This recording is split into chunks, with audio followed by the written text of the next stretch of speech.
will perform experiment number 4 now, that is ejector circuit. Here you can see this is your circuit. Here is power supply that is attached to the oscillator. Here is microammeter, because in acceptor circuit we used milliammeter. Here we are using microammeter because the values of current are much smaller than from the acceptor circuit. All these three components are attached in this board below, so you can only see the circuit diagram and the graph that it will give you. So now you know about, I have already explained about the audio generator. In the same way that we have performed the acceptor circuit, we have performed the RLC series circuit, we will perform the RLC parallel circuit. We will increase the values of frequency and we will get the values of current from it. We are decreasing the values of frequency at 1. This is the minimum value of frequency. 10 into 1, that is 10, which means that current is maximum. That is what we know that will happen. That is your graph. We can say that when the value of frequency is minimum, the current will be maximum, and that is what is shown on this ammeter. When you give the minimum value of frequency, the current will be maximum. So it is almost out of the scale, or it's moving so much we cannot measure it. So we will try to increase the values of frequency and see where we get the maximum value of current, where it's not moving like that, it's not vibrating like that. It's said that it will give us a stable value of current. So we are increasing values. It's still not stable. It's still not stable. Here it's stable now. Let's see. We will start with into 10.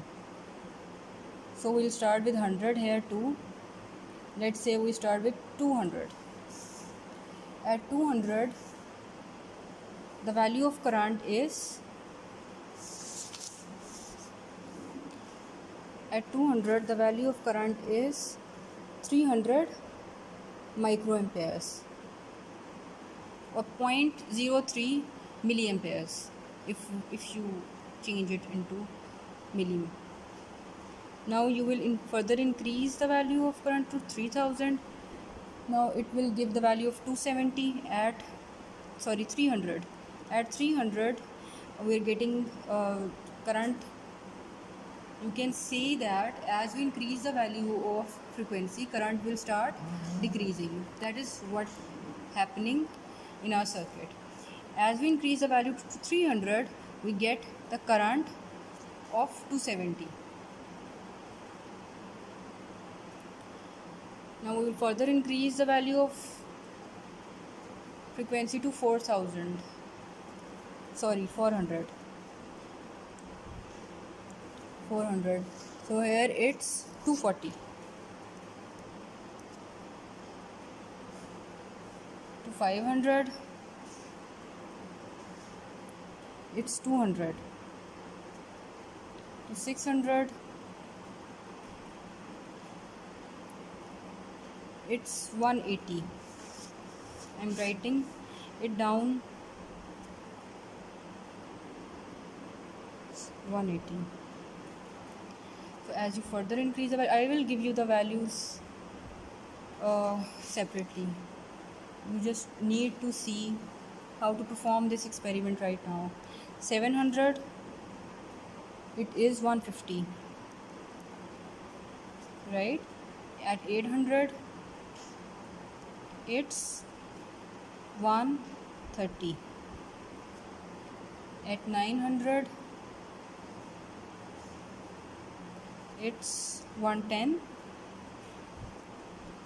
At 1000, it's 90 or 95. Let's say it's 90. Now we will increase the multiplier, push another multiplier so that we can further increase our frequency. That is at 1000. We have already measured it at 1000. Now we will get it at 2000. At 2000, the frequency is almost 90 again. So we will say that it's 95 because it was a bit higher than that value. Now it's again increasing, you can say. So 2000 is your FR as current is minimum here. As you at 3000, the current is 160. At 4000, the current is 220. At 5000, current is 270. 270. At 6000, current is 290. So here are your values of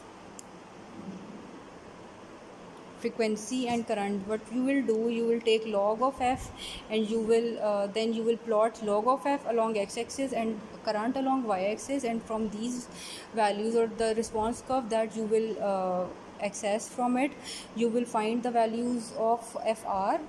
That will be the minimum, that will be the frequency at which the current will be minimum. Then you will measure IRMS, and from that you will measure the bandwidth, and from the bandwidth and FR you will measure the values of value of Q factor. So that will be your rejector circuit or RLC parallel circuit.